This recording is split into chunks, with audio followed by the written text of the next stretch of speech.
नमस्कार दोस्तों, हमारी आज की कहानी है नृत्य करने वाली 12 राजकुमारियों की कहानी। एक समय की बात है, किसी देश में एक राजा राज किया करता था। उसकी 12 राजकुमारियां थीं, जिनसे वह अपनी जान से भी ज़्यादा प्यार करता था। यही वजह थी कि राजा को सभी राजकुमारियों की सुरक्षा की बहुत चिंता रहती थी। राजकुमारियों के प्रति प्यार और चिंता के कारण राजा ने सभी राजकुमारियों के सोने का इंतजाम एक ही कक्ष में कर रखा था। राजा उनके सोने के बाद राजकुमारियों के कक्ष के बाहर ताला लगा देता था।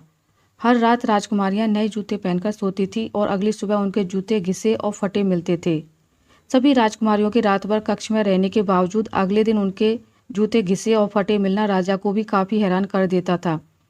राजा ने इस बात की जानकारी के लिए कई प्रकार के प्रयास किए, लेकिन फिर भी इस रहस्य से पर्दा नहीं उठा सका कि हर सुबह राजकुमारियों के नए जूते फटे और घिसे क्यों मिलते थे। इस बात की सच्चाई पता लगाने के लिए एक दिन राजा ने घोषणा करवा दी कि जो भी राजकुमारियों के इस रहस्य के बारे में जानकारी देगा, उसका विवाह राजा उस व्यक्ति की पसंद की अपनी किसी भी एक बेटी के साथ करवा देगा। विवाह के साथ ही उस व्यक्ति को भविष्य में राज्य का राजा भी बनाया जाएगा।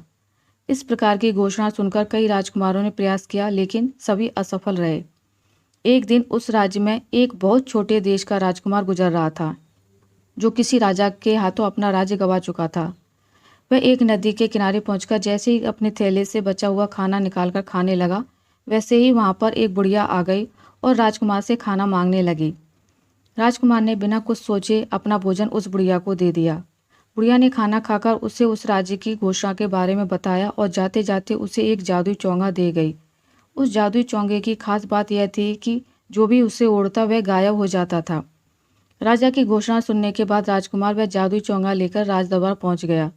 उसने राजा से घोषणा को पूरा करने की आज्ञा मांगी। राजा ने यह कहते हुए आज्ञा दे दी कि इसके पहले जिसने भी प्रयास किया वह असफल रहा और उसे मृत्युदंड दिया जा चुका है। राजा की बात सुनकर राजकुमार ने कहा कि कोई बात नहीं, उसे यह शर्त मंजूर है। फिर राजा ने उसे राजकुमारियों के बगल वाला कक्ष सोने के लिए दे दिया और उसके खाने पीने का बढ़िया इंतजाम किया गया। जब रात हो गई तो सोने के वक्त सबसे बड़ी राजकुमारी एक जूस से भरा गिलास लेकर आई। राजकुमार ने जूस ले लिया और राजकुमारी वहां से चली गई। राजकुमार ने जूस नहीं पिया और खिड़की से फेंक दिया। कुछ देर के बाद सोने का नाटक करने लगा। जब राजकुमारियों को लगा कि राजकुमार सो चुका है तो सभी राजकुमारियां कहीं जाने की तैयारी करने लगी। इस बात का आभास होते ही राजकुमार ने चोंगा ओढ़ लिया और सभी राजकुमारियों पर गायब होकर नजर रखने लगा। राजकुमारियों के कमरे में जाकर राजकुमार ने देखा कि सभी राजकुमारियां सज धज कर कमरे के बीच में गोला बनाकर खड़ी हो गई और कुछ गुनगुनाने लगी। तभी कमरे के बीचों बीच अचानक एक गड्ढा नजर आने लगा, जिसमें से सभी राजकुमारियां एक जादुई स्थान पर चली गईं। राजकुमारियों के पीछे पीछे राजकुमार भी चला गया। वहां पर 12 राजकुमार उनका इंतजार कर रहे थे। सभी राजकुमारियां उन राजकुमारों के साथ जंगल की ओर जाने लगती हैं। रास्ते में चांदी के पेड़, सोने के पेड़ और अन्य जवाहरात के पेड़ मिलते गए। राजकुमार हर पेड़ से एक एक पत्ती तोड़कर अपने पास रख लेता। जंगल में कुछ दूर जाने के बाद एक महल दिखाई दिया। महल में जाने के बाद वहां अपने आप ही एक मधुर संगीत बजने लगा। उस मधुर संगीत की धुन पर सभी राजकुमारियां राजकुमारों के साथ नाचने लगी। उस धुन पर वह राजकुमार भी झूमने लगा।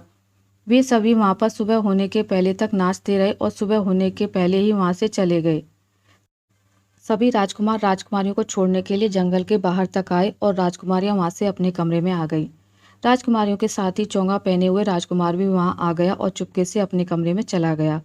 सुबह होते ही राजकुमार को राजा ने दरबार में बुलाया और रहस्य के बारे में पूछा। राजकुमार ने राजा को जंगल से तोड़ी हुई सोने और चांदी की पत्तियां दिखाते हुए रात की पूरी घटना के बारे में बताया। जब राजा ने राजकुमारियों से इस बारे में पूछा तो सभी राजकुमारियों ने हामी भरते हुए सिर हिलाया। इस बात को सुनकर राजा ने राजकुमार की शादी उसकी पसंद की सबसे छोटी राजकुमारी के साथ करवा दी और उसे उस राज्य का राजा बना दिया। नया राजा अपनी रानी के साथ सुखपूर्वक रहने लगा।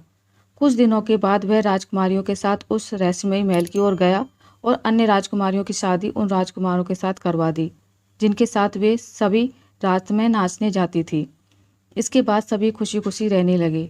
हमें हमेशा मुश्किल समय में हिम्मत से काम लेना चाहिए और अपनी बुद्धि का इस्तेमाल करते हुए हर समस्या का हल निकालना चाहिए। आशा करती हूँ आपको मेरी आज की कहानी अच्छी लगी होगी।